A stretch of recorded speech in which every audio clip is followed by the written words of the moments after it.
بسم الله الرحمن الرحيم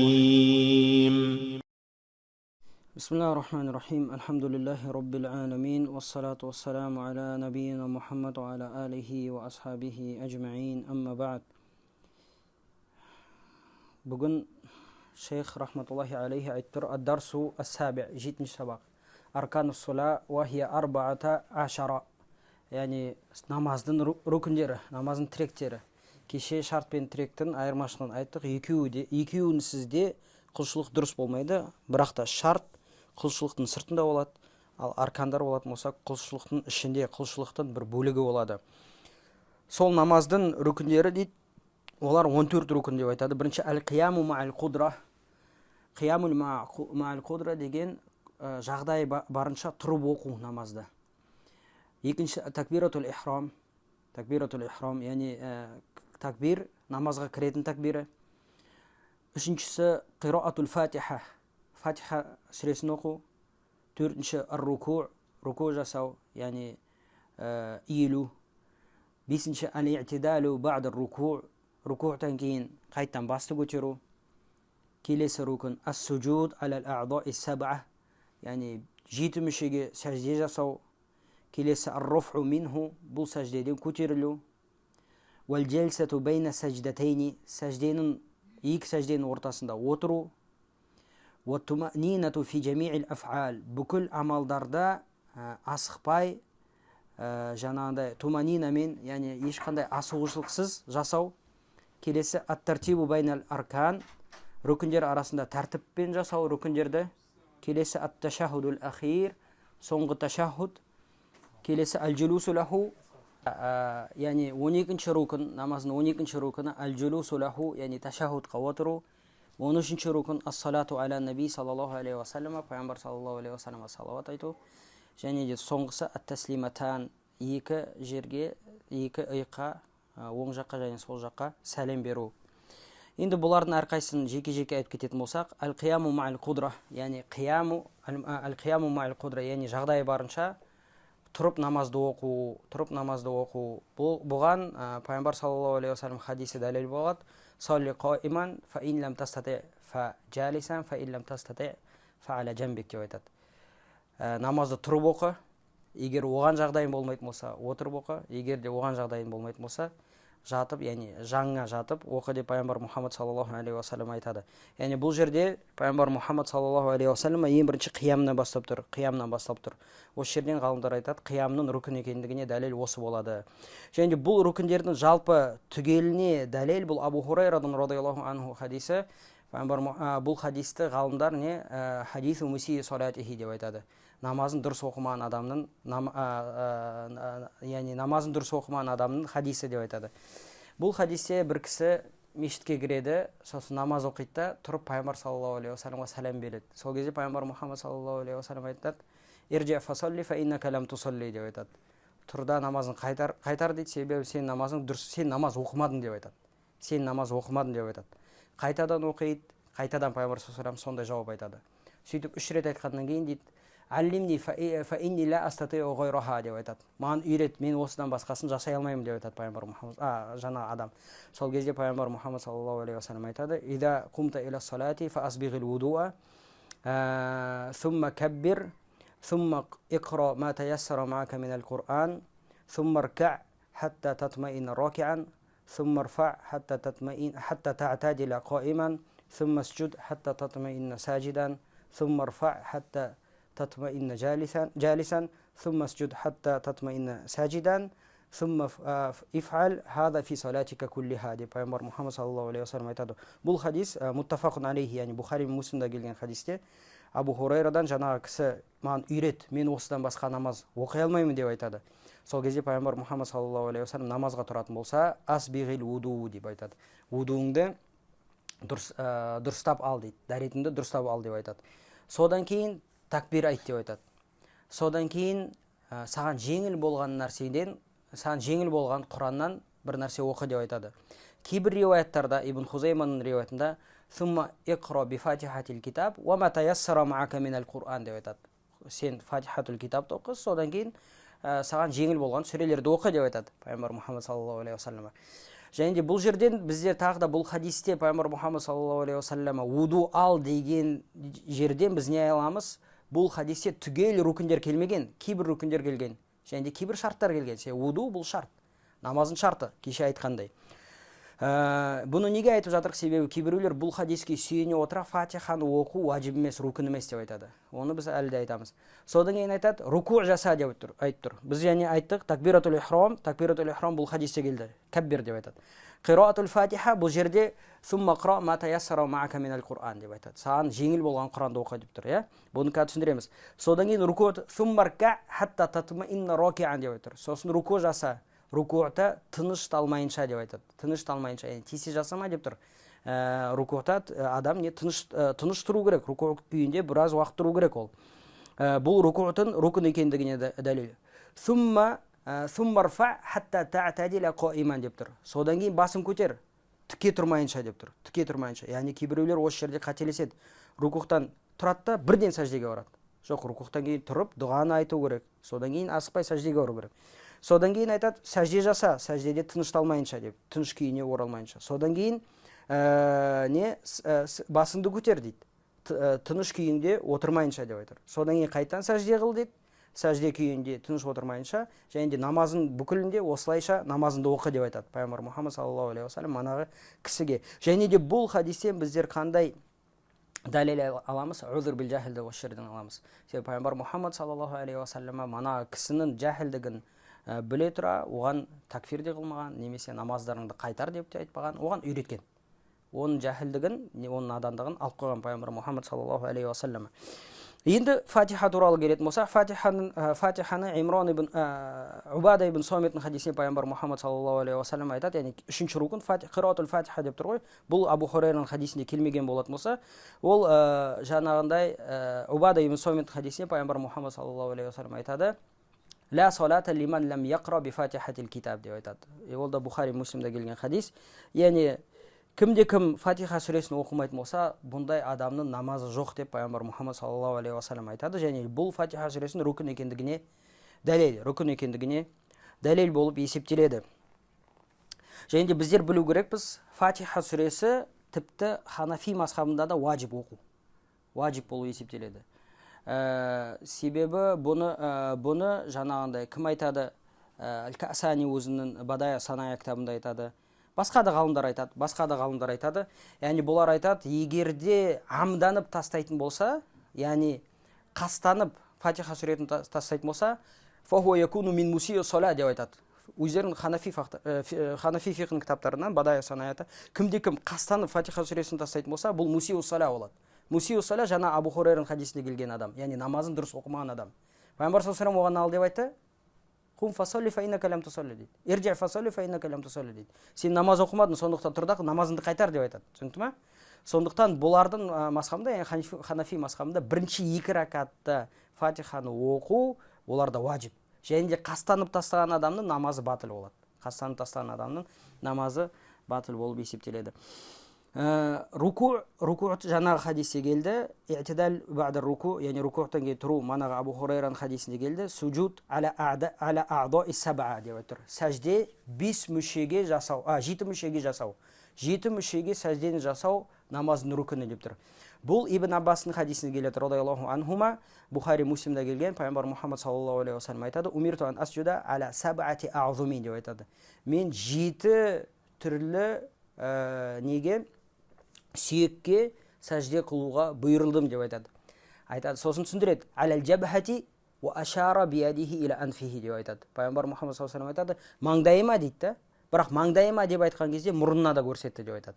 Бұл жерден ғалымдар айтады, маңдай деген сөз мұрынмен бірге қосылып жасайды. Сондықтан біреулер сәжде жасаған кезде қателеседі. Тек маңдайын қояды да мұрнын қоймайды. Бұл не? Сәждені толық орындаған адам болып есептелмейді. Сондықтан сәжде жасаған адам мұрнын да тигізу керек жерге. Және де бұның негізгі Ибн Қойым рахматуллахи алейхи айтады, мұрын жерге тигізу, және де маңдайын жерге тигізу, бұл деген Аллахтың алдында өзін төмен ұстаудың ең ұлы бір белгісі. Сондықтан ең құлдың Аллахқа жақын болатын орны бұл сәждеде. Себебі ол өзінің ең шарапатты, ең көркем денесінің мүшесін Аллахтың разылығы үшін жерге қойып жатыр.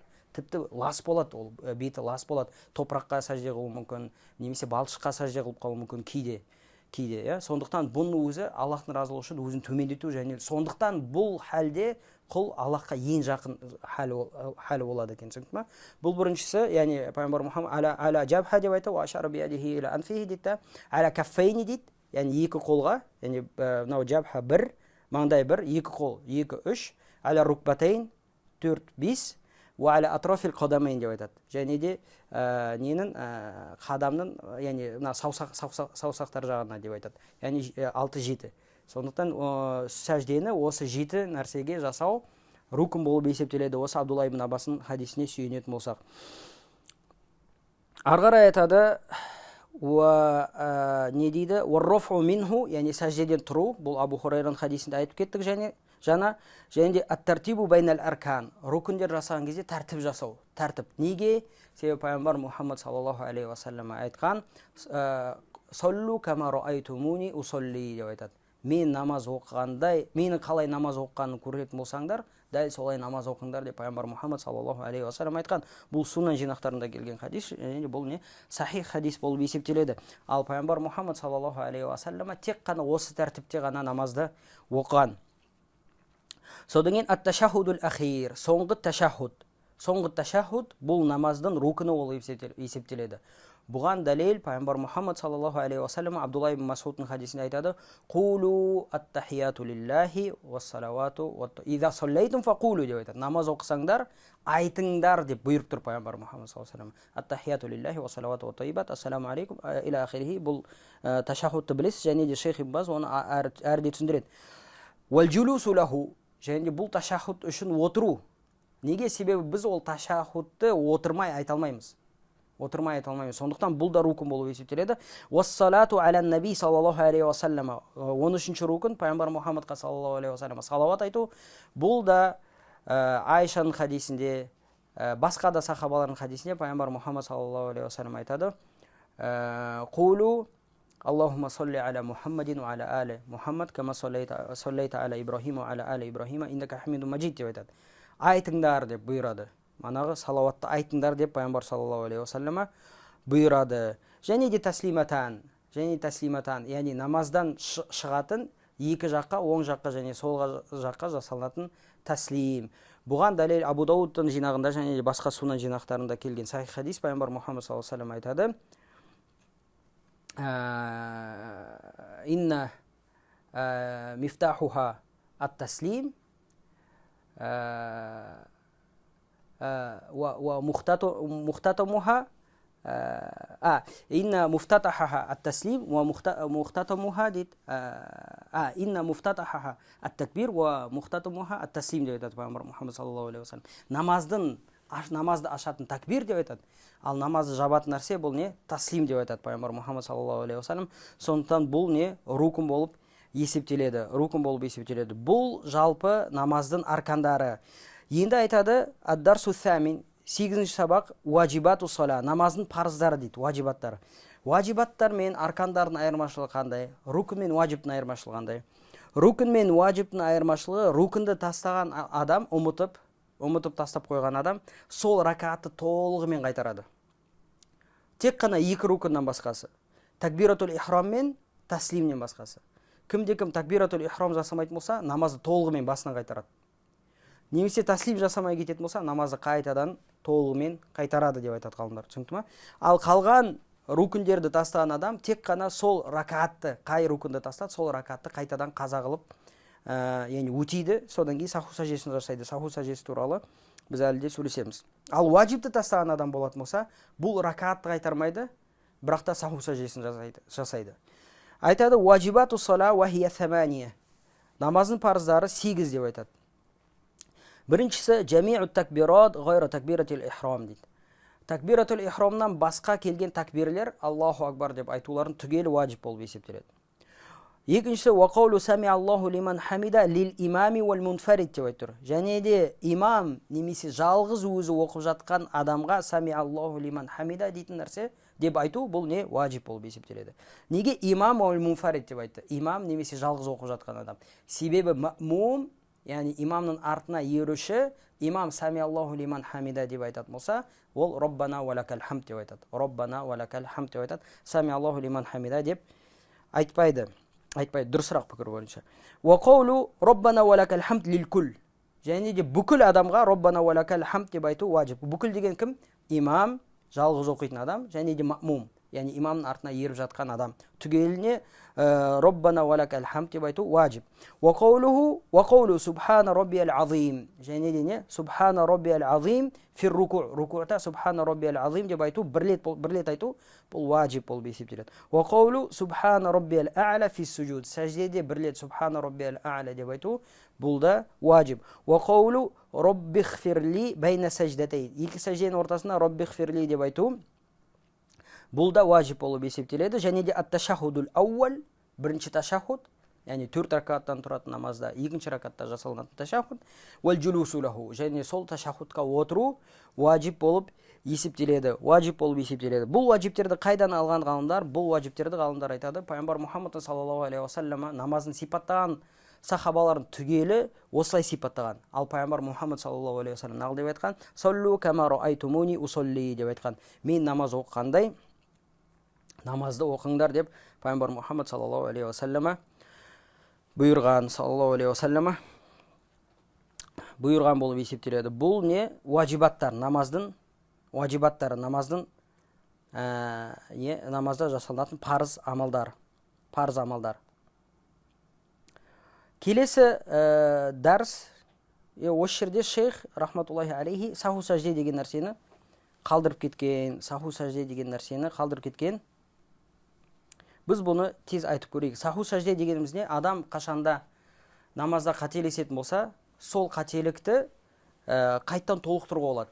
Немесе намазда болмаған нәрсені қосып қоятын болса, немесе намазда бар нәрсені кем жасап қоятын болса, намаздың амалдарын, немесе күмәнданатын болса, яғни саху сәжденің 3 несі бар, себебі бар. Немесе намазда бір нәрсе қосу, біріншісі, екіншісі немесе намазда бір нәрсені азайту, және де үшінші не? Күмәндану. Және де саху сәждесін түсіну үшін бізде 5 хадис бар. 5 хадис бар, саху сәждесін түсінігін қамтитын, яғни негізгі хадистер 5. Біріншісі Абдулла ибн Бухайнаның хадисі радияллаху анху. Бұл Сахih Муслим, алейкум салам рахматуллах. Сахih Муслимда келетін хадис, пайғамбар Мұхаммад саллаллаху алейхи уассалама бұл 4 ракаттық намаздың бірінші ташахудын жасамай тұрып кетеді. Пайғамбар Мұхаммад саллаллаху алейхи уассалама бірінші ташахудты жасамай тұрып кетеді. Және де сәждені қашан жасайды? Сәлемге дейін жасайды. Абдулла ибн Бухайнаның хадисінде ташахудты тастағандығы үшін пайғамбар Мұхаммад саллаллаху алейхи уассалам саху сәждені қашан жасайды? Сәлемге дейін жасайды. Және де Абу Саид аль-Худридің хадисі бар. Бұл да муттафақун алейхи. Бұл жерде пайғамбар Мұхаммад саллаллаху алейхи уассалам күмәнданған адам туралы айта, егер де күмәнданған болатын болса, күмәнді тастасын дейді. Фалиятруки шак вал ябни илал яқин деп айтады. Күмәнді тастасын да яқинге құрастырсын деп тұр. Яғни күмән бар. 3 ракат оқып жатыр ма? 3-ші ракат па? Мынау 4-ші ракат па? Күмән қайсына отыр? 3-ке ма, 4-ке ма? Күмәнді нәрсе не? 3-ші ракат па, 4-ші ракат па? 4-ші ракат күмәнді. 3-ші ракат яқин. 3 точно оқыдым деп тұр мен. Күмәнді нәрсе 4-ші ракат па, мынау немесе 3-ші ракат па? Вот күмәнді нәрсені таста дейді. Не? 4-ші ракат деген нәрсені тастады. Уал ябни илал яқин деп тұр. Яқинге құрастырсын. Яқин деген 3 ракат. Яғни азырағы ол яқин болады. Яқин болып есер. Содан кейін сәлемге дейін 2 саху сәждесін жасасын деп пайғамбар Мұхаммад саллаллаху алейхи уассалам Абу Саид аль-Худридің хадисінде айтады. Бұл қашанда бізде күмән болып тұрса, яғни күмән деген 50-50. Білмей тұрмыз. Қай жақ, яғни 4 ракатқа қаттырақ, мынау 4-ші ракат деген ой жоқ бізде. Ғалабаты зон жоқ. Немесе 3-ші ракат деген нәрсеге ғалабаты зон жоқ. 50-50 болып тұр. Сол кезде біз не істейміз? Күмәнді тастаймыз да яқинге құрастырамыз деп тұр. 3-ші хадис, бұл хадис Абу Хурайраның хадисі, Зулядайнның хадисі. Пайғамбар Мұхаммад саллаллаху алейхи уассалама немесе зухр, немесе аср намазын 2 ракат оқиды. Сәлем береді де шығып кетеді. Содан кейін сахабалар айтады, сен жаңа Зулядайн деген сахаба келіп, ахусирати салат ам насита деп айтады. Намаз қысқарды ма, немесе сен ұмытып кеттің ба деп айтады пайғамбар Мұхаммад саллаллаху алейхи вассаламға. Пайғамбар Мұхаммад саллаллаху алейхи вассаламға бәл наситу деп айтады. Ұмытып кеттім деп айтады да, барып қайтадан намазын 2 ракат оқиды да, және де саху сәждесін сәлемнен кейін жасайды. Абу Хурайраның хадисінде сәлемнен кейін жасайды саху сәждесін. Және бұл жерден тағы бұл хадистен алынатын пайда, үлкен адам кіші адамнан насихатын қабылдау. Ілімінде болсын, жасында кіші болсын. Себебі Зулядайн пайғамбар саллаллаху алейхи вассаламнан әлбетте кішірек адам. Жасында да кішірек, ілімінде де кішірек. Бірақ пайғамбар Мұхаммад саллаллаху алейхи вассалам тәкаппарланбай ақиқатты өзінен кіші болған адамнан қабылдаған. Келесі хадис бұл Ибн Масудтың хадисі. Пайғамбар Мұхаммад саллаллаху алейхи вассалама Ибн Масудтың хадисінде 5 ракат оқып қояды. Ол Имронның хадисі. Имронның хадисінде 5 ракат оқып қояды. Және де 5 ракат оқығаннан кейін пайғамбар Мұхаммад саллаллаху алейхи вассалама сәлемнен кейін саху сәжде жасайды. Және де соңғы хадис бұл Ибн Масудтың хадисі. Бұл жерде ол 4 ракаттың орнына 3 ракат оқып қояды пайғамбар Мұхаммад саллаллаху алейхи вассалам. Және де саху сәждесін сәлемнен кейін жасайды. Яғни бізде осы 5 хадистен алатын болсақ, күмән үшін сәлемге дейін жасады, ташахудты тастаған үшін сәлемге дейін жасады, яғни бірінші ташахудты тастаған үшін, 2 ракатты ұмытқан үшін, яғни 4 ракатты 2 ракат қылып оқыған үшін сәлемнен кейін жасады, 4 ракатты 3 ракат қылып оқыған үшін сәлемнен кейін жасады, және де 4 ракаттық намазды, уалейкум салам ва рахматуллахи ва баракатух, 5 ракат қылып оқыған үшін сәлемнен кейін жасады. Бұл хадистердің түгеліне амал қалай жасалынатындығына ғалымдар хилаф қылған. Уалейкум салам ва рахматуллахи ва баракатух. Мысалы, және де бұл нәрседе ғалымдардың арасында хилаф 4 пікірге бөлінген. Бірінші пікір ахлю захир, захирилердің пікірі. Захирилер айтады, тек қана пайғамбар Мұхаммад саллаллаху алейхи вассалама қателескен жерде ғана қателессек, дәл сөйтіп сәжде қыламыз деп айтады. Басқа жерлерде сәжде ұмытып қойсақ жоқ. Хадисте сәжде ұмыту туралы келді ме? Келмеді. Значит, ол жерде саху сәжде жасамаймыз деп тұр. Руку ұмытып қойсақ жасамаймыз. Захири мазхабы бойынша. Абу Ханифаның мазхабы бойынша сәлемдерін түгелі, саху сәждерін түгелі сәлемге дейін жасалынады. Шафиидің мазхабы бойынша саху сәжденің түгелі сәлемнен кейін жасалынады. Ал имам Маликтің мазхабы бойынша егерде біз намазға бір нәрсе қоссақ, онда сәлемнен кейін саху сәжде жасаймыз. Егерде намаздан бір нәрсе кеміп қалса, онда сәлемге дейін жасаймыз деп айтады имам Малик. Ал имам Ахмад рахматуллахи алейхи бұл айтады, асыл негіз сәлемге дейін жасау саху сәждесін. Тек қана пайғамбар Мұхаммад саллаллаху алейхи вассалама сәлемнен кейін жасаған жағдайлардан басқа. Бұл жағдай үшеу жаңағы айтқанымыз. 4 ракатты 3 ракат қылып оқып қою, 4 ракатты 2 ракат қылып оқып қою, немесе 4 ракатты 5 ракат қылып оқып қою. Осы жағдайда ғана сәлемнен кейін саху сәжде жасаймыз. Ал негіз сәлемге дейін саху сәжде жасау. Және де бұл пікір, аллаху алам, дұрысырақ пікір, оны Ибн Таймия рахматуллахи алейхи қуаттаған еді. Және де саху сәждесін жасағаннан кейін, мысалы сәлемнен кейін саху сәждесін жасайтын болсақ, 2 сәждеде дәл қандай сәждеде оқылатын дұғалар оқылады, бірақ та ташахуд жасалмайды. Пайғамбар саллаллаху алейхи вассалама саху сәждеден кейін ташахуд жасады деген хадис мункар хадис, өте әлсіз хадис. Бірақ саху сәждеден кейін сәлем беріледі, мана сахих хадистерде келгендей.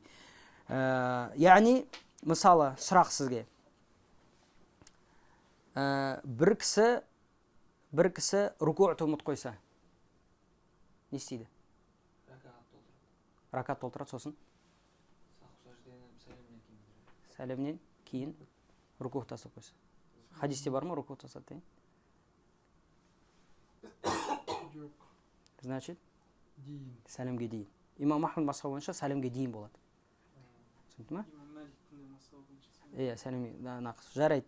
Бір кісі Роббана ва лакал хамд айтуға ұмытып қалды. Ұмытып кетті. Бірінші ракатта, екінші ракатта, любой ракатта ұмытып кетті. Не істейді? Тек саху сәжде. Ракат қайтара ма? ракат қайтармайды, дұрыс. Бір кісі мағриб намазын 4 ракат қылып оқиды. Сәлемнен кейін. Тайып. Бір кісі намазда күмәнданып тұр. 3-ші ракат па, 4-ші ракат па? Бірақ та есіне, 4-ші ракат деп ғолабату зон, яғни осы нәрсе дұрысырақ ау деген нәрсе келіп тұрды. Және де соған амал жасатты. Осы есіне 4-ші ракат деп не келіп тұр, ғолабату зон, яғни осы дұрысырақ ау деп тұрды. Не істейді ондайда? Жоқ, бірінші 3 ракат оқи ма, 4 ракат оқи ма? Есіне ғолабату зон бар. Сонда? Яғни, ол қазір тұр, 3-ші ракат па, 4-ші ракат па деп күмәндан тұр. Бірақ азын қашан алады дедік біз? Азын қашан алады? 50-50. Мыналарда ода шак емес, ода ғолабату зон. Ол 4-ші ракат ау деп тұр да. Не істейді? 4 алады, содан кейін? Сахуды қашан алады? Сәлемнен кейін? Неге? Біздің хадистерде келмеді ол. Сәлемге дейін. Бұл хадис келеді, біз ол хадис айтпадық. Ибн Масудтың радиаллаху анху хадисінде пайғамбар саллаллаху алейхи вассалам айтады: "Ябни алама ғолаба аля зоннихи" деп айтады. Содан кейін сумма ясджуду ба'да таслим деп айтады. Сәлемнен кейін. Бұл хадис айтпай кеттік, бұл хадис 6-шы хадис болады. Яғни күмәнға кірген адамның халі екі болады. Немесе күмән 50-50 болып қалатын болса, ол кезде ябни алал яқин, яқинді алады. Яқин деген қайсы? Азырағы. Бұл нәрсе шариғаттың үлкен қағидасы. Ал-бина алал яқин. Яғни ал-яқин ла язулу бишак. Ал-яқин ла язулу бишак. Яғни бұл не деген сөз? Дәрет мәселесіне кіреді, намаз мәселесіне кіреді, тауаф мәселесіне кіреді, ораза мәселесіне кіреді. Бүкіл нәрселеріне кіретін қағида ол. Такфир мәселесіне де кіреді. Яғни бізде яқин. Біз 3-ші ракат деген яқин. Күмән не нәрседе олтыр? 4-ші ракатта олтыр. Біз күмәнді алып тастаймыз да, яқинға орастырамыз. Содан кейін қашан саху сажда жасаймыз? Сәлемнен кейін жасаймыз. Жоқ, сәлемге дейін жасаймыз. Күмәнді сәлемге дейін жасаймыз. Ал егерде ғолабату зон, екінші хал, ғолабату зон болып кетті. Яғни 3 немесе 4 күмән келіп тұр. Бірақ біз 4-ші ракат ау, немесе 3-ші ракат ау деген яғни бір жаққа неміз бар, мейліміз бар. Яғни осы дұрысырақ ау деген пікіріміз бар, ойымыз бар. Ғолабату зон. Ол кезде біздер ғолабату зонға амал жасаймыз.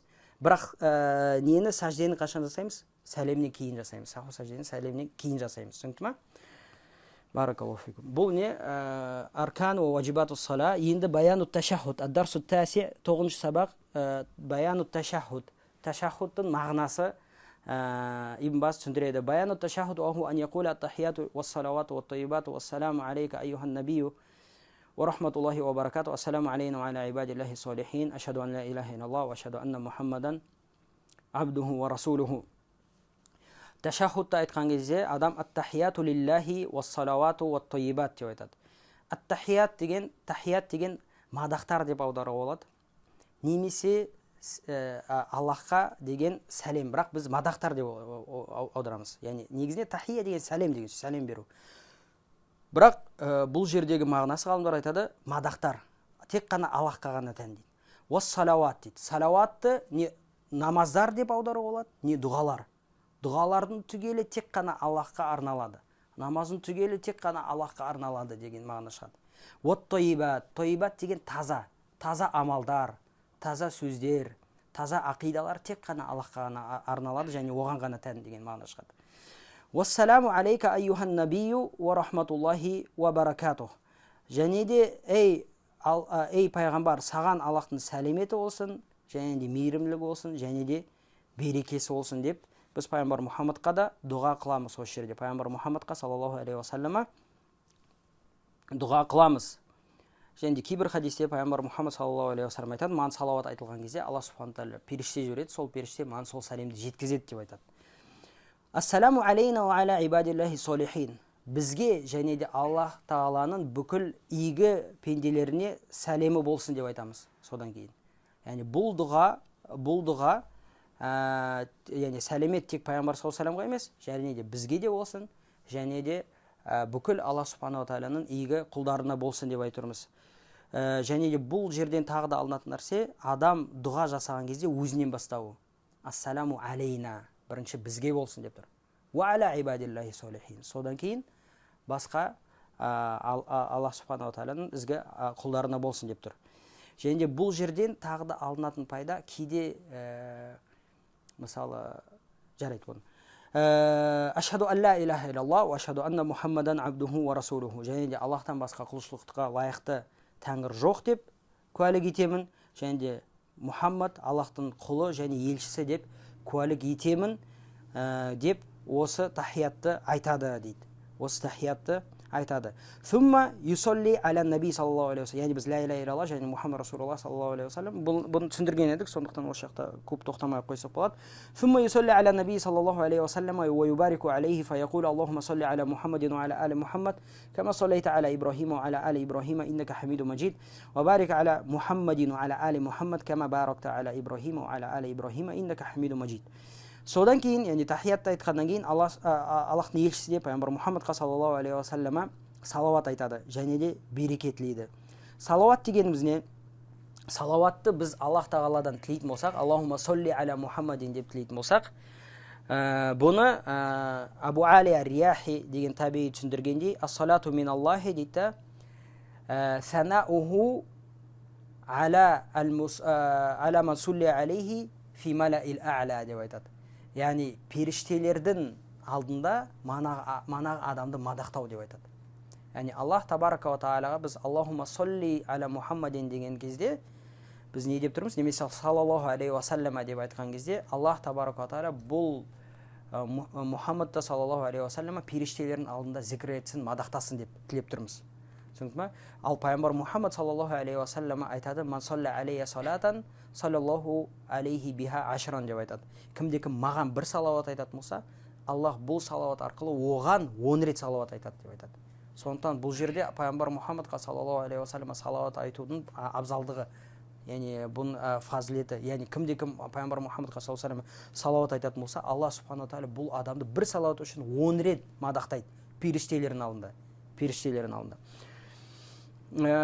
Содан кейін уаюбарику алейхи, және де пайғамбар саллаллаху алейхи вассалам береке тілейді. Қандай дұғамен? Пайғамбар саллаллаху алейхи вассалам өзі үйретіп кеткен дұғамен: "Аллахумма салли аля Мухаммадин ва аля али Мухаммад кама саллайта аля Ибрахим ва аля али Ибрахима иннака хамиду маджид". Аллах, Мұхаммадке және де Мұхаммадтың әліне, әл деген немесе туыстарына, ахлул бейт, немесе әл, кейбір ғалымдар айтады, атба, пайғамбар саллаллаху алейхи вассаламның артына ерушілер. Сондықтан әл деген нәрсе, негізі әхіл деген сөз ғой. Әхіл. Араб тілінде кейде ха әріпі хамза болып кетеді. Сондықтан әл болып кетті да. Мәтпен әл болып кетті да. Негізі әхіл деген сөз ғой. Әхіл бұл жерде ғалымдар айтады, немесе пайғамбар Мұхаммад саллаллаху алейхи вассалам отбасысы дейді, немесе бүкіл пайғамбар саллаллаху алейхи вассаламның артына ерушілер. Сондықтан біздер Аллахумма салли аля Мухаммадин ва аля али Мухаммад деген кезде Аллах Мұхаммадқа және Мұхаммадтың артына ерушілеріне немесе отбасына салауат айт деп айтып тұрмыз. Кама саллайта аля Ибрахима ва аля али Ибрахима иннака хамиду маджид. Ибрахим және Ибрахимнің отбасына қалай салауат жасаған болсаң деп тұр. Ибрахим және Ибрахимнің отбасына шынымен қарайтын болсақ, Ибрахим алейхиссалату вассаламның зикірі өте көтеріліп қойған. Және де пайғамбарлардың түгелі Ибрахим алейхиссалату вассаламның отбасынан шыққан. Және пайғамбар Мұхаммад саллаллаху алейхи вассалам сол да Ибрахим алейхиссалату вассаламның отбасынан. Иннака хамиду маджид дейді. Расында сен Хамид, Маджид деген екі ат Алла субхана тағаланың екеуі де мағынасы бүкіл мадаққа сен ғана лайықтысың деген сөз. Екеуінің де бүкіл кемел сипаттар иесі болғандықтан сен ғана мадаққа лайықсың деген мағына шығады. Уабарик аля Мухаммадин ва аля али Мухаммад кама баракта аля Ибрахима ва аля али Ибрахима иннака хамиду маджид. Және де Мұхаммадқа, Мұхаммад отбасына немесе ерушілеріне береке бер. Ибрахим алейхиссалату вассаламға және Ибрахим отбасына қалайша береке берген болсаң деп тұр. Thumma yasta'idhu billahi fi at-tashahhud al-akhir min 'adhab jahannam wa min 'adhab al-qabr wa min fitnati al-mahya wa mamat wa min fitnati al-masih ad-dajjal. Thumma yatakhayyaru min ad-du'a ma sha'a wa la siyama al-ma'thur min dhalika деп тұр. Содан кейін Аллах табарака ва тааладан 4 нәрседен пана тілейді. Бұны Муауия радиаллаху анху айтады: يعني كان يقرئنا رسول الله صلى الله عليه وسلم هذا الدعاء كما يقرئنا سورة الفاتحة деп. Yani Пайғамбар Мұхаммад саллаллаху алейхи вассалам сура Фатиханы қалайша бізді жаттататын болса, солайша осы дұғаны жаттатқызатын болған. Аллахумма инни аузу бика мин азаби джаханнам, ва мин азабил қабр, ва мин фитнатил махия вал мамат, ва мин шарри фитнатил масихи даджал. Yani Аллах, мен сенен жаханнамның азабынан пана тілеймін, қабірдің азабынан пана тілеймін, осы өмірдің және де өлімнің фитнасынан, сынақтарынан пана тілеймін. Ва мин шарри фитнатил масихи даджал, және даджалдың жаман фитнасынан сенен пана тілеймін деп үйрететін болған деп пайғамбар Мұхаммад саллаллаху алейхи вассалам жаңа Муауия радиаллаху анху айтады.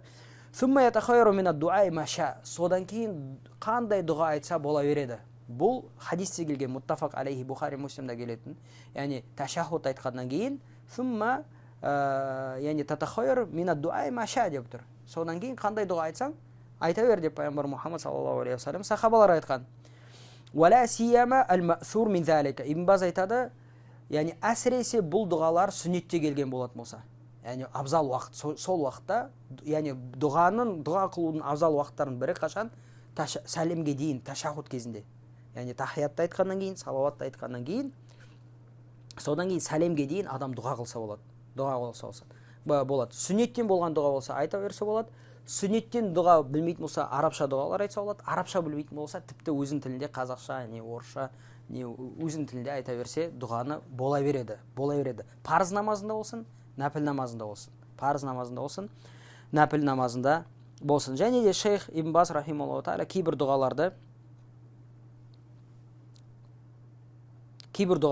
дұғаларды айтып кетті. Мысалы, бір дұғаны айтып кетті. Аллахумма а'инни аля зикрика ва шукрика ва хусни ибадатика. Аллахумма inni заламту нафси зульман касиран ва ла яғфиру зунуба илля анта фағфир ли мағфирatan min индик вархамни иннака антал ғафурur рахим. Яғни Аллахумма а'инни аля зикрика ва шукрика ва хусни ибадатик. Бұны пайғамбар Мұхаммад саллаллаху алейхи вассалам Абу Зарға айтады. Я Абу Зар инни ухиббука филля деп айтады. Ей Абу Зар, мен сені Аллахтың разылығы үшін жақсы көремін деп айтады. Сондықтан әр намазың соңында мына дұғаны айтуға ұмытпа дейді. Қандай? Аллахумма а'инни аля зикрика ва шукрика ва хусни ибадатика. Ей Аллах, маған сені зікір қылуға көмектес, саған шүкіршілік қылуға көмектес, және де саған жақсы түрде құлшылық қылуға көмектес деп пайғамбар саллаллаху алейхи вассалама үйретіп кеткен. Және де бұл мауна, яғни Аллахтан болған көмек, бұл тауфиқ. Тауфиқ деген не? Ан ядуллака Аллаху аля таатин ва ан юинака алейха деп айтады. Ибн Қойым айтады. Тауфиқ деген Аллах саған бір жақсылықты көрсетіп қояды, бір итағат амалын көрсетіп қояды да, соны жасауға көмектеседі деп тұр. Сондықтан бұл дұға өте маңызды дұға болып есептеледі. Ал екінші дұға, бұны пайғамбар саллаллаху алейхи вассалам Абу Бакрға үйретеді.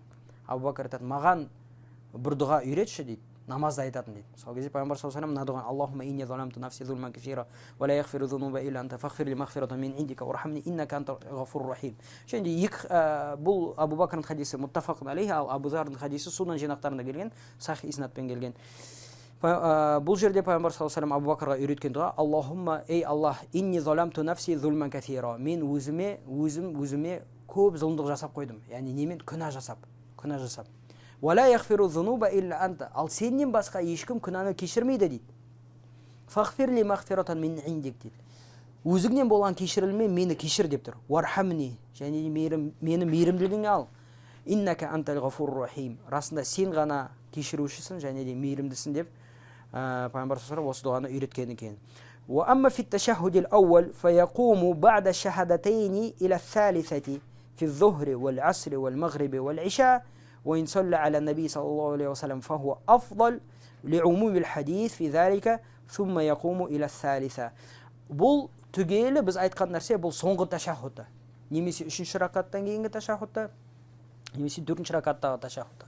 Ал бірінші ташаххудта, яғни 2-ші ракаттағы ташаххудта, шейх Ибн Баз айтады, шахаданы айтқаннан кейін, яғни тахиятты айтқаннан кейін, тахияттың соңында ашхаду ан ла иляха иллаллах ашхаду анна Мухаммад расулуллах деп айтқаннан кейін тұрып кетеді деп айтады. 3-ші ракатқа тұрып кетеді дейді. Зухр намазында, аср намазында, мағриб намазында, иша намазында дейді. Ал пайғамбар Мұхаммадқа салауат айтатын болса, ол абзалырақ деп тұр Ибн Баз рахималлаху тағала. Неге? Себебі жалпы хадистер соған дәлел. Жалпы хадистер соған дәлел. Яғни тахиятты айтады, салауатты айтады, сосын тұрып кетеді деп айтады. Бірақ расында бұған жеке хадис келмеген. Пайғамбар Мұхаммад саллаллаху алейхи уассалама екінші ракатта, яғни бірінші ташахудта салауат айтты деп, немесе сахабаларына үйретті деген хадис жоқ. Сондықтан бұны жасамаған абзалырақ. Бұл нәрсені Ибн Қойым рахимахуллаху тағала Задул Маад кітабында айтады. Ад-дарсул ашир, 10-ші сабақ, сунанус салах, намаздың сүннеттері, намаздың сүннеттері. Яғни жалпы мұсылманға осы жаққа дейін білу уәжіп. Яғни намаздың аркандарын, шуруттарын, уәжибаттарын білу бұл парыз нәрсе болып есептеледі. Себебі бұл нәрсені білмей адамның құлшылығы дұрыс болмайды. Ал қалған нәрселер сунанус сала, бұлар мустахаб, үйренсе жақсы, білсе амал жасағандары жақсы. Сунанус сала ва минха дейді. Намаздың сүннеттері, бұл сүннеттерден дейді, кейбір сүннеттерін айтып кетеді. Шейх рахималла 16 сүннетін айтады. Біріншісі айтады әл-истифтах, истифтах дұғасына оқу. Субханак Аллахума ва бихамдик, ва табарак асмак, ва та'аля жаддук, ва ла илаха гойрук. Бұл Умардың хадисі, сунан жинақтарында. Муслимда келген хадис, пайғамбар саллаллаху алейхи ва саллям айтады: Аллахума ба'ид байни ва байна хатая кама бa'адта байна ал-машриқи вал магриб. Аллахума гсилни мин хатая кама Аллахума наққини мин al-хатая кама юнаққу ас-саубу ал-абьяду мин ад-данас. Аллахума гсилни мин хатая кама бил-маи ва салджи вал барад. Деп деген дұға қылады мұған. Яғни субханак Аллахума ва бихамдик деген Аллах сені ғана сен пәксің, және де мадаққа сен ғана лайықтысың. Ва табарак исмук дейді. Және де сенің есімің берекелі. Қайда айтылмаса да сенің есімің кішкентай нәрсені көп қылады, тар нәрсені кең қылады. Ва та'аля жаддук дейді. Жад деген бұл жомарттылық, сенің жомарттылығың ұлы деп тұр. Ва ла илаха гойрук, және де сенен басқа құлшылыққа лайықты тәңір жоқ деп осылай намаз басталады. Немесе мана Муслимда келген хадис бар, немесе Бухари Муслимда Алидің истифтахы бар. Истифтах дұғалары өте көп. Истифтах дұғалары өте көп. Қайсымен бастайтын болса адам, бұның түгелі сүннет болып есептеледі. Бірақ екі истифтахты бір жерде жинамайды. Тек қана біреуін оқиды. Тек қана бір истифтахты оқиды. Екіншісі جعلوا كف اليد اليمنى على اليسرى فوق الصدر حين القيام قبل الركوع وبعده. Айтады, оң қолдың алақанын сол қолға қойып, бұны көкірегіне қою қиям жасаған кезде. Қиям кезінде қолды былай ұстау деп тұр. Рукуққа дейін болатын болса, рукуқтан кейін болатын болса деп тұр. Бұл сүннет деп тұр. Бұл сүннет деп Ибн Баз рахимахуллаху тағала айтады. Бұл жерде айта кететін нәрсе, Сахихайнда келген хадисте, Ибн Умардың хадисі, басқа да хадистерде келген пайғамбар Мұхаммад саллаллаху алейхи уассалама оң қолымен сол алақанын ұстады деп келген, немесе сол білегін ұстады деп келген. Бірақ та қолын көкірегіне қойды деген хадистердің түгелі әлсіз. Қолын көкірегіне қойды деген хадистер түгелі әлсіз. Және де қолын кіндігін астына қойды деген хадистердің түгелі әлсіз. Түсінікті ма? Сондықтан қайсына амал жасаса, бұл жерде адам сөкпеген дұрыс бір-бірін. Яғни кім кіндігін астына қоятын болса, қоя берсін, кім жоғары қоятын болса, қоя берсін.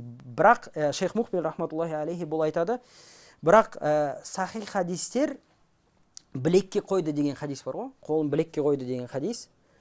Бұл бізге екі қол кіндіктен жоғары тұру керектігіне дәлел деп қаттырақ сол сөзді, сол пікірді қуаттайды дейді. Неге? Себебі қашанда біз білегімізді ұстайтын болсақ, кіндіктің астына қолымызды қоя алмай қаламыз дейді. Түсінікті ме? Яғни бұл бірақ мафхум, бұл түсінік. Бірақ ашық анық хадистер, бұл баптағы келген хадистердің түгелі әлсіз деп ғалымдар айтады. Соның ішінде Шейх Мухбилдің өзі рахимахуллаху тағала. Үшінші хадис, үшінші сүннет. Және де бұл жерде шейхтің айтқаны рукуқтан кейін қолды қайтару дейді. Бұл мәселеде ғалымдар арасында хилаф бар. Бұл мәселеге хадистер келмеген. Не пайғамбар саллаллаху алейхи уассалама рукуқтан кейін қолын түсірді деген хадис жоқ. Не пайғамбар саллаллаху алейхи уассалама рукуқтан кейін қолды қайтарды деген хадис жоқ. Бірақ негіздерге қайтатын болсақ, рукуқтан кейінгі хал қандай хал? Қалай айталады? Бұлай тұрып тұру. Қиям деп аталады. Ал қиямда жалпы хадистерде пайғамбар саллаллаху алейхи қолдар қайда болды? жаңағыдай байланып тұратын болған деп айтады да. Сондықтан Ибн Баз осы пікірді күштірек деп санады. Ұстайды. Үшінші сүннет рофул ядайни мадмунатайл асаби' ممدودة حذو المنكبين أو الأذنين عند التكبير الأول وعند الركوع والرفع منه وعند القيام من التشهد الأول إلى الثالثة деп тұр. Келесі сүннет қолды саусақтарын бірге қосып, қолды немесе иықтың деңгейіне дейін көтеру, немесе құлақтың деңгейіне дейін көтеру бірінші такбирде, немесе рукуътың алдында, және де рукуътан кейін, және де екінші ракаттан кейін үшінші ракатқа тұрған кезде деп айтыр. Бұны түгел сүннет. Бұл хадис, яғни қолды көтеру хадисі, Ибн Умардан радиаллаху анху хадисі Бухари Муслимда келген, және де бұл хадис Уайл ибн Худжардан келеді, және де бұл хадис Малик ибн Хуайристан келеді. Және де бұл хадистер ғалымдар айтады, Ибн Қойым рахматуллахи алейхи айтады, 20 сахабадан келген. Және де бұл хадиске қарсы болған хадис тек қана Ибн Масудтың хадисі радиаллаху анху. Ибн Масудтың хадисі Сунан жинақтарында келген, бірақ та бұның иснады туралы ғалымдардың арасында пікірталас бар. Мысалы, кейбір ғалымдар Тирмизи, Ибн Хазм сияқты ғалымдар бұны сахих деп айтатын болса, кейбір ғалымдар Ибн Мубарак, және де Ибн Хиббан, және де тағы да кейбір ғалымдар бұны даиф деп айтқан, бірақ расында бұл хадис сахих. Бірақ Ибн Масудтың хадисінде айтады, тек қана бірінші такбирде ғана қолын көтерді деп айтып тұр. Бірінші такбирде ғана қолын көтерді деп тұр. Ал бұлардың хадистері 20 сахабадан келген біріншіден. Екіншіден бұл сахабалардың арасында пайғамбар саллаллаху алейхи уассаламды өмірін соңында көрген сахабалар бар. Манағы Уайл ибн Худжар сияқты, және де Малик ибн Хуайрис сияқты. Сондықтан бұлардың хадистері мутаахир болып есептеледі, яғни соңғы келген хадис болып есептеледі. Және де тағы да усули қағида болатын болса, усули қағида бар, не дегенсі? Әл-муспит муқаддам аля-нафи деген. Яғни бір нәрсені бекітуші, бір нәрсені жоқ шығаруға қараған кезде, соның хадисін, соның хабарын біз қабылдаймыз, сол қабылдауға лайықтырақ деген қағида бар. Түсінікті ме? Бұлар, яғни Ибн Масуд көтермеді деп нафи қылып тұратын болса, яғни жоққа шығарып тұратын болса, мына 20 сахабаларын түгелі көтерді деп бекітіп тұр. Сондықтан бұл қағидаға салатын болатын болсақ, сол 20 сахабаның сөзін аламыз. Және де бұл джумхур, жамахирул ғуламалардың пікірі, тек қана ахнафтар, ханафилер ғана қолды Ибн Масудтың пікірін ұстанады, Ибн Масудтың хадисін ұстанады. Бірақ соған қарамастан кейбір ханафилер, мысалы Абу Исма Аль-Балхи, Исам ибн Юсуф рахматуллахи алейхи, бұл Абу Юсуфтың шәкірті, хижри жыл санақ бойынша 215 жылға қайтыс болған. Бұл кісі қолдарын көтеретін болған. Рукуққа дейін, рукуқтан кейін, және де екінші ташахудтан кейін. Ешкім бұны ханафи мазхабынан шығармаған. Бұл ханафи табақатул уламаул ахнаф кітаптарында бұны келтірген, ханафи ғалымы ретінде. Және де бұл пікірін келтіргеннен кейін Абул Хайя Лакнауи Абул Хасанат рахматуллахи алейхи айтады, өзінің Фауайдул Бахия кітабында айтады, бұл деген сөз ханафи мазхабында Абу Ханифадан келмеген пікірді басқа ханафи ғалым станат болса, шейх станат болса, бұл ғалымды бұл нәрсе ханафи мазхабынан шығарып жібермейді деген нәрсені түсіндіреді деп айтқан Абдул Хайя Лакнауи. Және де Абдул Хайя Лакнауидің өзі осы пікірді станған. Яғни қолды рукуға дейін көтеру, рукуғатан кейін көтеру, және екінші ракат. Бұл да ханафи ғалымы. Және де ханафи ғалымдардың арасында қолды көтеруді станған ғалымдар Абул Хасан ас-Синди, өзінің хашия аля Сунан ибн Маджа кітабында соны айтады. Және де не Валиулла Дахлауи өзінің Худжатуллахи ал-Балиға кітабында осыны станады. Және де жаңағы Абул Хасанат Абдул Хайя Лакнауи өзінің таълиқ аля Муатта имам Малик, және де Мухаммад Анвар ал-Кашмири осы кітапты станады, осы пікірді станады. Яғни ханафи ғалымдардан арасында қолды рукуғтан кейін, және де екінші ракатта көтеретін ғалымдар бар, және де бұларды ешкім табдиқ қылмаған, немесе ханафи мазхабына шығармаған, керісінше ханафи мазхабының үлкен ғалымдар болып есептеледі. Сондықтан бұл нәрседе даже ханафи мазхабы бойынша ешқандай проблем жоқ, және де бұл сүннетке жақынырақ сүннет нәрсе осы пікір дұрысырақ. Төртінші сүннет мазада ан вахидатин фи тасбихи рукуи ва суджуд. Мазада ан вахидатин фи тасбихи рукуи уас-суджуд. Яғни руку және суджуд кезінде таспихтарды бірнеше рет айту. Яғни бір рет айту важип болатын болса, яғни субхана роббиал азим деп руку кезінде бір рет айту важип болатын болса, сәжде кезінде субхана роббиал а'ля деп бір рет айту важип болатын болса, содан көбірек айту бұл сүннет болып есептеледі. 3 реттен айту, 5 реттен, 7 реттен, 9 рет, 11 ол жерде ешқандай проблема жоқ, және бұл сүннет болып есептеледі. Және де Ибн Аббастың хадисінде, қателеспесем, пайғамбар Мұхаммад саллаллаху алейхи ва саллям айтады: «Фаамма руку фааззиму фихи рабб» деп айтады. Рукуға келетін болсақ, бұның ішінде Аллахты ұлықтаңдар, Раббыны ұлықтаңдар дейді. «Ва амма суджуд фад'у фихи» деп. Ал суджудта Аллахтан дұға сұраңдар. «Фақоминун ан юстажаба лаху» деп айтады. Кім суджудта Аллахтан дұға сұрайтын болса, бұндай адамның дұғасын Аллах қайтармайды деп айтады пайғамбар Мұхаммад саллаллаху алейхи ва саллям. Келесі сүннет 5-ші: «Мазада аля қаули роббана ва лакал хамд ба'да ал-қиями мин ар-руку'i ва мазада ан вахидатин фи ад-ду'a бил мағфирати байна садждатайин». Келесі сүннет роббана ва лакал хамд деген сөзден артығырақ келген хадистер. Бұл не сүннет болып есептеледі. Роббана ва лакал хамд хамдан кафиран мубаракан тойбан мубаракан фи, мысалы, немесе роббана ва лакал хамду хамдан мил ас-самавати вал арду ва мил ама байнаху мил ама шита мин шейин ба'ду ахлу санай вал мажди ахаққу ма қала ал-абду ва куллуна лакал абд деп айту, мысалы, бұның бәрі сүннет болып есептеледі. Және де мұндай хадистер өте көп. Және де сәжделердің ортасында роббихфирлиден көбірек айту. Аллахумма гфирли вархамни ва афини варзуқни ваджбурли деп келген, мысалы, хадистер. Сондай хадистерді айту бұның түгелі сүннет болып есептеледі. Яғни важиб роббихфирли деп айту, важиб роббана ва лакал хамд деп айту. Ал бұдан артығырақ айту бұл не? Сүннет болып есептеледі. 6-шы сүннет жа'лу р-раси хияла зохри фи руку'. Яғни руку кезінде арқаны тік ұстау және де басты тіке ұстау. Не көтермеу, не түсірмеу. Бұл Айшаның хадисінде келеді, Сахи Муслим жинағында келген. Айша радиаллаху анха айтады, пайғамбар Мұхаммад саллаллаху алейхи ва саллама лам юшаххис росаху ва лам, яғни басын түсірмеді де, басын көтермеді де, тіке ұстап тұрды. Бұл да сүннет болып есептеледі. Негізі руку'тың өзі инхина, руку деген иілу. Сондықтан руку'та былай істеген өзі жеткілікті руку болып есептеледі. Бірақ сүннет ары қарай түсіп, несін тіке ұстау, арқасын түзе ұстау, бұл не? Сүннет болып есептеледі.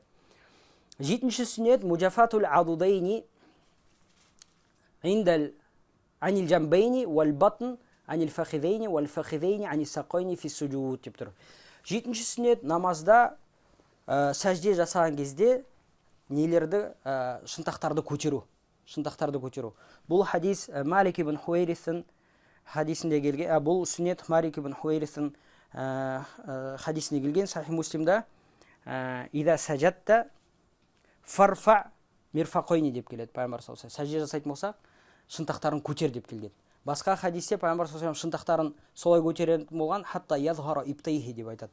Қолтығы көрінетін болған дейді, сәжде жасаған кезде пайғамбар саллаллаху алейхи ва саллям. Бұның түгелі сүннет болып есептеледі.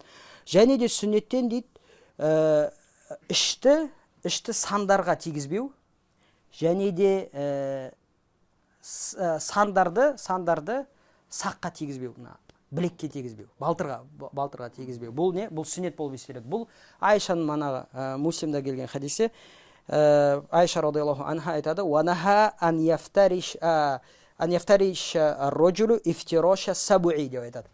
Яғни адам намаз жасаған кезде жыртқыш ан сияқты отырудан қайтарған деп тұр. Жыртқыш ан сияқты отыру жаңағы бүкіл нәрсені былай қосып қою. Яғни сандарды ішіне тигізіп, немесе санды жаңа балтырға тигізу, бұдан қайтарған деп Муслимда келген. Келесі сүннет раф'у зирайни анил арди хина суджуд. Жаңағы нені көтеру, шынтақты көтеру. Бұны да айттық уже. 9-шы сүннет жулусул мусалли аля риджлихил юсра мафрушатан ва насбул юмна фи ат-ташаххуд ал-аввали ва байна садждатайин. Яғни сәжделердің ортасында отырған кезде, немесе ташахудта, бірінші ташахудта отырған кезде ифтирош жасау. Ифтирош деген не? Сол несін табанын артына қойып, оң табанын былай көтеріп қою, және де оң табанының саусақтарын қиблаға қарату. Бұл Айшаның хадисінде келген, және де Абу Хумейттің хадисінде келген. Айша жаңа Муслимда келген хадис, Абу Хумейттің хадисі бұл Сунан жинақтарында келген. Пайғамбар Мұхаммад саллаллаху алейхи уассалама ифтараша риджлахул юсра ва насабал юмна деп айтады. Яғни сол аяғын жаңада астына қояды, артына қояды, ал оң аяғын тіке қойып қояды деп пайғамбар Мұхаммадтың несін жүлусін, яғни осы жерде отырғанын осылай сипаттайды. 10-шы сүннет ат-таварруку фи ташаххуд ал-ахир фи рубаиyyati ва thulathiyati ва хува al-julus ala al-maq'adatihi ва ja'lu rijlihi al-yusra tahta al-yumna ва nasbu al-yumna деп тұр. Және де таваррук 4-ші ракатта және де 3-ші ракатта таваррук отырысын жасау. Таваррук отырысы бұл Абу Хумейттің хадисінде келген, және де басқа Муслимда келген хадисте келген. Бұл қалай отыру? Сол жақна несімен, жамбасымен жерге тигізіп, сол жақ аяғын оң жақ сақ, жерде қалай айтады, сағының астынан былай өткізіп, оң аяғын насып қылып қою. Бұны таваррук деп айтады. Бұл сүннет. Таварруктың екінші сипаты бар. Қалайша сол жақ табанды оң жақ балтырмен санның ортасынан өткізу, яғни былай отыру. Бұл да сүннет болып есептеледі. Бұл Сахи Муслимда келген, манағысы Абу Хумейттің хадисінде келген. Сондықтан бұның барлығы сүннет болып есептеледі. 3-те және 4-те. 11-ші ал-ишарату бис-сабабати фи ташаххуд ал-аввали ва ас-сани min hina yajlis ila nihayati at-tashahhud ва tahriquha 'inda ad-du'a деп тұр. Келесі сүннет екі ташаххудта да, бірінші ташаххуд болсын, екінші ташаххудта болсын, сілтейтін бас бармақ деймін, не дейді? Саусақты не дейді? Сұқ саусақты көтеріп, бұны, яғни ташаххуд басталып, сәлем бергенге шейін оны көтеріп қозғалту дейді. Дұға жасаған кезде қозғалту дейді. Бұл сүннет болып есептеледі. 12-ші және де бұған не сахих хадистер келген, яғни саусақты көтеріп, өте көп сахих хадистер келген, және де саусақты қозғалтуға да сахих хадистер келген, сондықтан ол сүннет болып есептеледі. 12-ші сүннет ас-салату ва табрику аля Мухаммадин ва али Мухаммадин ва аля Ибрахима ва аля Ибрахима фи ташаххуд ал-аввал. 12-ші сүннет бірінші ташаххудта, яғни екінші ракаттан кейінгі ташаххудта пайғамбар саллаллаху алейхи вассаламға салауат айту, яғни тахият дұғасынан кейін салауат айту. Бірақ біз оны айттық, бұған дәлел жоқ. 13-ші сүннет ад-дуау фи ташаххуд ал-ахир. 13-ші сүннет соңғы ташаххудтан кейін дұға қылу. Бұл жаңағы Ибн Масудтың хадисінде, Айшаның хадисінде ثم يتخير من الدعاء ما شاء деп келеді. Содан кейін ташаххуд тахиятты айтып болғаннан кейін қандай дұғаны қалайды, сондай дұғаны айта берсін деп пайғамбар Мұхаммад саллаллаху алейхи уассалам айтады. Келесі сүннет аль-жахру бил қираати фи салати al-фаджри ва салати al-джумъати ва салати al-идайни ва al-истисқаи ва фи ракатайни al-улайайни мин салати al-мағриби ва al-иша. Құранды сырттай оқу. Бұл да сүннет болып есептеледі. Фаджр намазында, жұма намазында, айт намаздарында, истисқа намазында, яғни жаңбыр тілейтін намазда, және де мағриб пен иша намазының бірінші 2 ракатында дауыстап Құран оқу, бұл не сүннет болып есептеледі. 15-ші сүннет ал-исрару бил қираати фи зухри вал асри ва фи салисати мин ал-мағриби вал ахиратайни мин ал-иша. Және де зухр намазында, аср намазында, және де мағриб намазының 3-ші ракатында, иша намазының 3-ші, 4-ші ракатында Құранды іштей оқу, бұл сүннет болып есептеледі. Соңғы шейхтің келтірген сүннеті ол қираату мазада анил фатихати мин ал-Құран ма мураати бақияти ма варада мин ас-суннати фи салати сиуа ма закарда ва мин залика деп тұр. Және де келесі сүннет бұл Фатиха сүресінен кейінгі оқылатын сүрені оқу, бұл да не сүннет болып есептеледі, және де басқа сүннеттер де бар, біз айтпай кеткен деп тұр. Мысалы, мазада алал қаули мусалли роббана ва лакал хамд бa'да ар-раф'i мин ар-руку'i фи хаққи al-имам wal-ma'mum wal-munfarid fa inna as-sunnah wa min dhalika aydan wad'u al-yadayni ala ar-rukbatayni muftariji as-sabi' hina ar-ruku' деп айтып тұр. Және имам болсын, имамның артынан еруші болсын, жалғыз оқып жатқан адам болатын болса, роббана ва лакал хамдтан кейінгі айтылатын дұға бұл сүннет болып есептеледі деп айтып тұр, бірақ оны айтып кеткен сияқты шейх. Біз айттық қой оны. Және де тағы да бір сүннет дейді, отырған кезде қолдарын тізеге қою және саусақтарын ашып қою. ашып қою бұл да не сүннет болып есептеледі. Бұл жаңағы Абу Хумейттің хадисіне келген, Айшаның хадисіне келген, бұл не сахих хадистердің түгелдерінде келген. Келесі сабақ, шейхтің айтып тұрған сабағы, осымен бітіретін шығармыз, бұл тез бітеді иншалла. Ад-дарсу аль-хади ашр, 11-ші сабақ, мубтилату сала ва хия самания. Яғни намазы бұзатын нәрселер, және де бұл 8 нәрсе деп тұр. Біріншісі аль-каламу аль-амду ма'a зикри вал-илми амма ан-наси вал-джахил фала табтулу салатуху бидалика. Кімде-кім қастанып намазда сөйлейтін болса, біле тұра және де есінде бола тұра, бұндай адамның намазы бұзылады дейді. Ал ұмытқан адам болатын болса, немесе надан білмейтін, бұл үкімді білмейтін адам болатын болса, бұның намазы бұзылмайды деп айтады. Бұған дәлел сахих хадисте пайғамбар саллаллаху алейхи уассалам айтады: "Иннама жуилат хадис" нал деп айтады. "Инна хада сала ла яджузу фихи шей'ун мин каламин нас" деп тұр. Бұл намазда адамдардың айтатын сөзінен еш нәрсені айтуға болмайды деп пайғамбар Мұхаммад саллаллаху алейхи уассалам айтады. Екінші мубтилат, яғни намазды бұзатын нәрсе ол дохик, күлу. Үшіншісі ал-акл, жеу. Төртіншісі шурб, бір нәрсе ішу. Бесіншісі аураттың ашылып кетуі, яғни ауреттің ашылуы, бұл түгелі мана шарттардың бұзылуы. Біз шарттарды өттік қой. Келесі алтыншысы ал-инхирафул кафиру ан жихатил қибла, қибладан қатты бет бұрып кету. Жетіншісі ал-абасул кафир ал-мутавали фис сала, намазда ешқандай себепсіз, ешқандай қажетсіз көп қозғалып қою. Көп қозғалып қою. Және де бұл көп қозғалыс қашан намазды бұзады деген сұраққа ғалымдар айтады, әдетте ол адамға сырттан қараған кезде намазда тұрмаған адам сияқты болатын болса, бұның намазы бұзылады деп айтады. Бұның намазы бұзылады деп айтады, Бірақ қажеті бар нәрселер болатын болса, проблема жоқ қозғалуға. Мысалы, адам шаян көріп қалса, улы шаян көріп қалса, барып өлтірсе, намазын алға жалғастыра береді. Өлтірсе, сосын намазын қайтан жалғастыра берсе, ешқандай проблема жоқ. Немесе баласы тоққа кетіп баратқан көріп тұр. Баласын көтеріп алып, намазын жалғастыра берсе болады. Бұл қозғалыс намазды бұзбайды, себебі ол қажеттілікпен жасалған қозғалыстар. Қибладан бұрмайды, Сегізінші не мубтил, яғни намазды бұзатын нәрсе интиқаду тахара, намазда дәрет бұзылу. Намазда дәрет бұзылу. Бұн түгелі намазды бұзатын нәрселер, намазды бұзатын нәрселер. Бізде енді уду қалды, удудың шарттары, удудың парыздары, удуды бұзатын нәрселер. Бұны енді иншаллаху тағала бітіруге тырысамыз. Немесе онлайн ба, немесе басқа жерде ма. Аллаху алям, саллаллаху аля набийна Мухаммад ва аля алихи ва асхабихи аджмаин.